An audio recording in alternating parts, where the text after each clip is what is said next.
વાતો ના કરતા. નમસ્તે નમસ્તે. ચાલો હવે પ્રાર્થના બોલવાની છે. तेरी बना हमें रखना. ચાલો હવે હાજરી પૂરવાની છે. ધ્યાન આપો બધા. બંકો હાજર સાહેબ, હવે તકલીફ તો રહેવાની. કવિ હવે ગેરહાજર નથી. સોનુ, તમે મારા પર ભરોસો છગન ગોટાણા, હાજર સાહેબ. મગન, છાપરા લગન. નટુ કાંડો, યસ સર. વિક્રમ ઠાકોર, હાજર સાહેબ. કાળુ કબાડી, આવી ગયો સાહેબ. અને અત્યાર સુધી ક્યાં હતો? ગામનો કચરો ઉડવા ગયો તો. કેમ? તેનાથી એક સાથે બે કામ થાય. મારો પણ ફાયદો અને ગામ પણ સ્વચ્છ. ઠીક છે, બેસી જા. કાલથી વહેલો આવજે.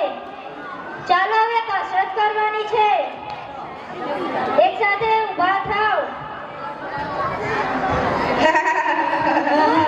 દાંત કેમ કાઢો છો બધા? એક સાથ 20 સ્ટાર.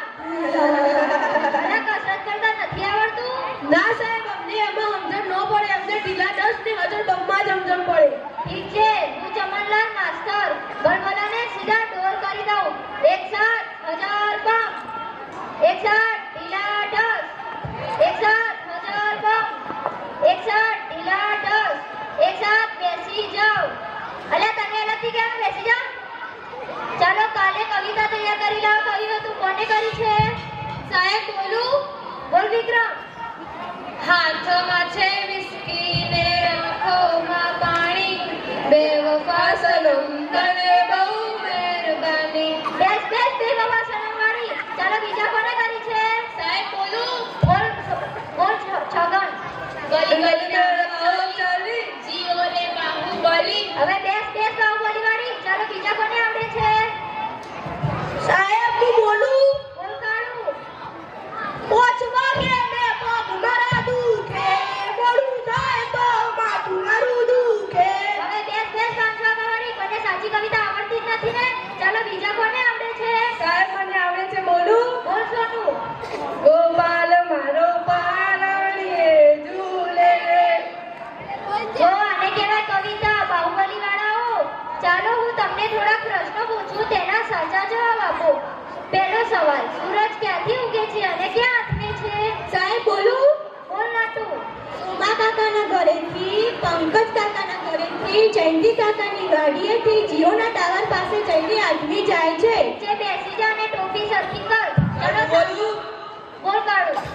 સૂરજ પૂર્વ દિશામાં ઉગે છે અને પશ્ચિમ દિશામાં આથમે છે. ઠીક છે. ભગવાન કેમ વાતો કરે છે? ના કોનો ચડ્ડો પહેરીને આવે છે?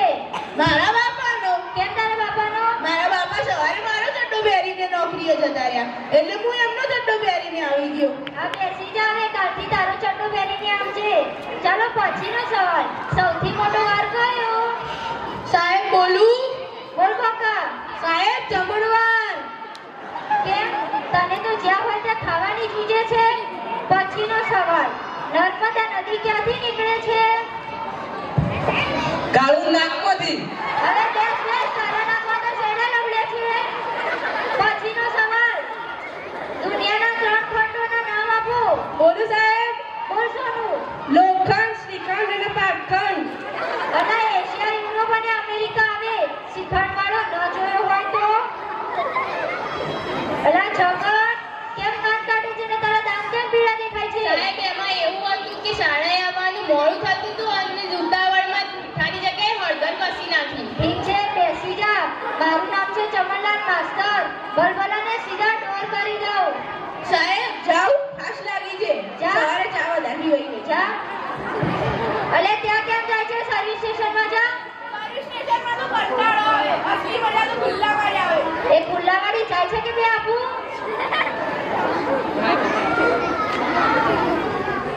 પછીનો સવાલ: સૌથી મોટું પાન કયું? સાહેબ બોલું? બોલ નાટુ ગાંડા. જાપાન. બેસ. પછીનો સવાલ: સૌથી મોટી માં કઈ? સાહેબ બોલું? બોલ વિક્રમ. ઓબામા. એ ઓબામા વાળી. બેસી જા. ચાલો હવે ગણિતને લગતો એક સવાલ પૂછી લઉં, તેનો સાચો જવાબ આપો. 20 મિનિટમાં 15 ગ્લાસ જ્યુસ તૈયાર કરવો હોય તો શામાં તૈયાર થશે? સાહેબ મને આવડે. વોશિંગ મશીન માં તો કપડાં ધોવાય, જ્યુસ ના બનાવાય. સાહેબ મને મારતા ના, મને ઘૂંઘળું થયું. આ તો રોજ નાતો હોય તો અઠવાડિયે એકવાર નાખે પછી ઘૂમરા થાય ને. હે ભગવાન, આ છોકરાઓનું શું થશે? સાહેબ જે તમારું થશે અમારું પણ થશે. ચૂપ રહો. આ કોણ બોલ્યું? સર આવું અલ્યા અત્યાર સુધી ક્યાં હતો? એ સર મને એક સાથે બે વિચાર આવી ગયા હતા. લેવા ઉચ્ચ વિચારોને હાથ બાદ ધોવીને આવ્યો. સૂંઘી લો. બેસ હવે ગંધાતા. ચાલો પછીનો સવાલ. એવી કઈ સંસ્થા છે જ્યાં બૈરાઓ કામ નથી કરી શકતા? સાહેબ બોલું. બોલ બકા. સાહેબ લાઈ બપ્પો. કેવી રીતે લાઈ બાપુ? કારણ કે બૈરાનું કામ બધું સળગાવવાનું છે અને આદમીઓનું કામ બધું ઓલવવાનું. બેસ. ચાલ જગન, ઊભો થા અને માની લે કે મેં તને 10 લાડવા આપ્યા. હું કેમ માનું? તમે મને એક પણ લાડવો નથી આપ્યો. હવે માની લે ને તારા બાપાનું શું જાય છે? ઠીક છે. હા તો મેં તે 10 લાડવામાંથી 5 લાડવા લઈ લીધા, તો તારી પાસે કેટલા લાડવા વધે? 10 લાડવા સાહેબ. કેવી રીતે 10 લાડવા? સાહેબ તમે પણ માની લો ને, તમારા બાપનું શું જાય છે? બેસ હવે 5 લાડવા વધે. કોઈને સાચા જવાબ આવડતા જ નથી ને.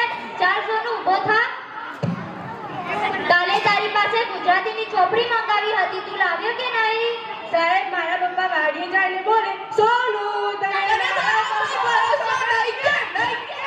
આ બધાને તો ભણવામાં જોર આવે છે, પણ તમે ભણવામાં ધ્યાન રાખજો, કારણ કે ભણતરથી જીવનનો વિકાસ થાય છે. ખૂબ સરસ. અમારા ધોરણ 8 ના બાળકોએ